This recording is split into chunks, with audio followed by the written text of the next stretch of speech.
kita pakai jalur VIP. Dan penjemputannya bukan asal-asalan. Penjemputannya langsung dari militer semua. Sebelum juga sampai ke sini, kami pun juga disekap dulu di sana 2 hari. Dikasih kamar, kami 16 orang, nggak dikasih listrik, handphone ditahan. Keluarga di Indo yang mungkin udah tahu dengan kerja kita di sini kan, apalagi dengan berita-berita sekarang yang ada dijual ginjal, ya kita pun dikasih tahu juga, Pak, nanti kau pulang sana jual ginjal kau, sampai kau diantar ke Mesot katanya sama tentara sini, kau dijual lagi sama company lain, nggak pulangnya kamu pasti.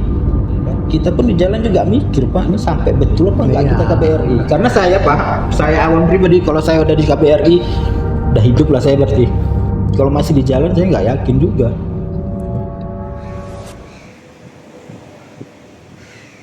In fact, brothers, Allah Subhanahu wa Ta'ala compared in this ayah the iman and the hidayah with the business, with the success. Seperti apa sih waktu itu datang kan berapa lama sudah di Myanmar itu? Kalau saya di kasus 107 itu 4 bulan, 3 bulan berjalan. Baru saya. Iya. Awalnya dari situ, dari media sosial juga dulu, dengan gaji yang sekian besarannya, dengan pekerjaan yang sebegini nyamannya, tanpa berpikir lama lah saya, karena merasa betul juga penghasilan ini lebih besar dari penghasilan saya sekarang di Indonesia. Kami diberangkatkan dari sini dari Yangon jam 8, tiba ke Miyawadi itu jam 9 malam. Kami di hutan pun ditukar mobil. Setelah sudah dekat dengan 107, kami masih ditukar juga. Pos penjagaan terakhir yang mau masuk ke area 107. Jadi memang betul-betul VIP, memang betul-betul nggak kebaca permainan mereka. Kayak alurnya memang licin kali. Ini kalau dari dekat pun nggak bisa ngobrol, Pak. Kalau bisa tuh bisi dekat-dekat gini nggak ada ngobrol. Ngobrol denda. Ada sih, ada obrolan-obrolan kecil, tapi melihat situasi dulu. Ada nggak pimpinan di dalam situ? Karena kalau sampai ada pimpinan, terus kita ngobrol, kena lah. Itu foto-foto aja itu paling parah loh. Temanku 50K, setara dengan uang Indonesia 25 juta dendanya. Itu didenda langsung. Itu temanku yang sekarang di sini. Dia menyimpan foto-foto yang waktu itu masih di sana. Menyimpan foto dengan leader, menyimpan foto semua properti yang ada di situ. Jadi secara fisik nggak ada.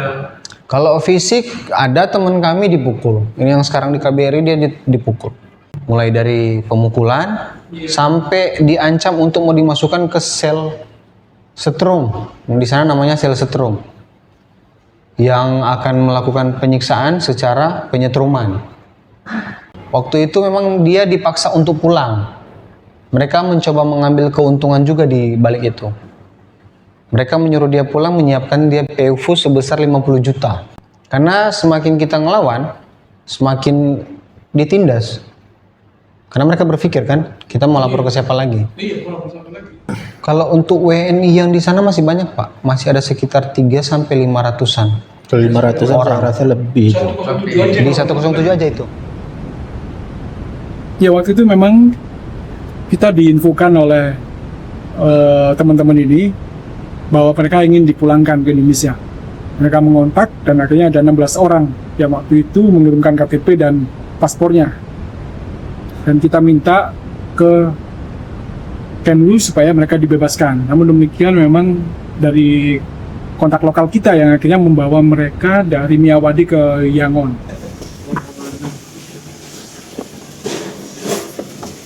Wah, masa apa nih? Masa ikan, Pak. Harum. Iya, Pak.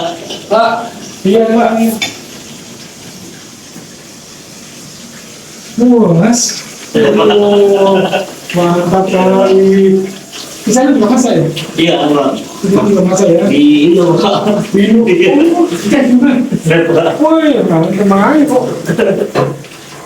Scammer itu punya target, kayak misalkan ada target harian, target mingguan, target bulanan. Jadi sehari misalkan kita harus capai, misalkan satu tim itu harus dapat 400 juta. Yaitu 400 juta harus dicapai target itu. Kalau enggak ya itu tuntutannya itu. Kita dilemburkan. Kalau nggak tercapai, potong denda. Kita sudah lembur malah kita didenda juga. Ya.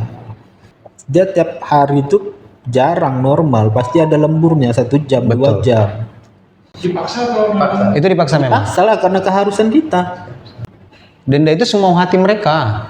Ya. Kadang orang nggak punya kesalahan, tiba-tiba misalkan saya nih 5K, 5.000 baht. Iya. Tapi tanpa sepengetahuan kami nggak berbuat salah. Tiba-tiba sudah langsung namanya denda langsung. Kalau komplain nambah. Ya.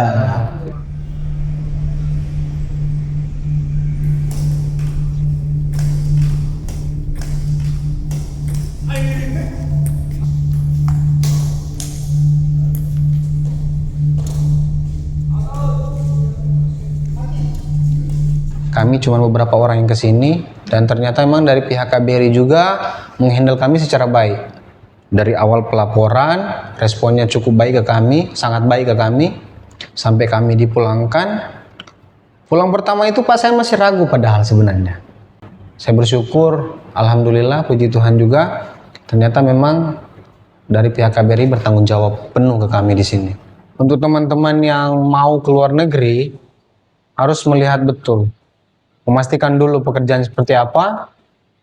Jangan hanya terpengaruh dengan ajakan teman, iming-iming gaji besar, pekerjaan yang nyaman atau pekerjaan yang ringan, atau karena hanya ingin keluar negeri saja, itu tidak cukup. Jadi emang harus menilai betul-betul pekerjaan ini seperti apa, legalitasnya seperti apa, company-nya bagaimana.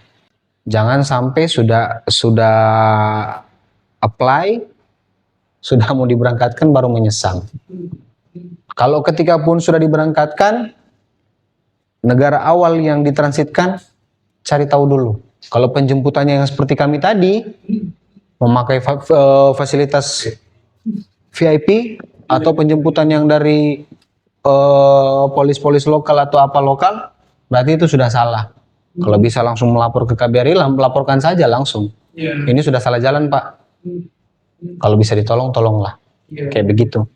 Kalau memang masih ada yang mau ke sana ya pikir-pikir lagi lah. Kalau saya bilang nggak usah dipikirin, udah bilang aja nggak Iya, usah. Mending nggak di mau lah. Indo aja. Bilang aja nggak mau. Kerja aja di Indo. Kalau kita kerja nggak sesuai dengan keinginan mereka, kerja bukan berdasarkan SOP, Pak. Kerja berdasarkan keinginan mereka. Oh ya, kalau teman-teman yang sempat lihat nanti di media sosial khusus KBRI, kalau ingin melapor, ada itu hotline-nya, nanti mungkin dari pihak KBRI juga, pasti dicantumkan juga kan, nomor hotline-nya. Melapor saja lewat situ, sampaikan semua keluhan yang dirasakan selama bekerja di situ, pasti tetap dijemput sama KBRI, difasilitasi untuk kepulangannya KBRI. Kalau bisa, kalau ada KTP, ada paspor, lampirkan paspor juga, nama lengkap, alamat semua disesuaikan dengan nama yang ada di KTP atau paspor. Saya yakin pasti tetap KBRI fasilitasi itu sampai ke Yangon.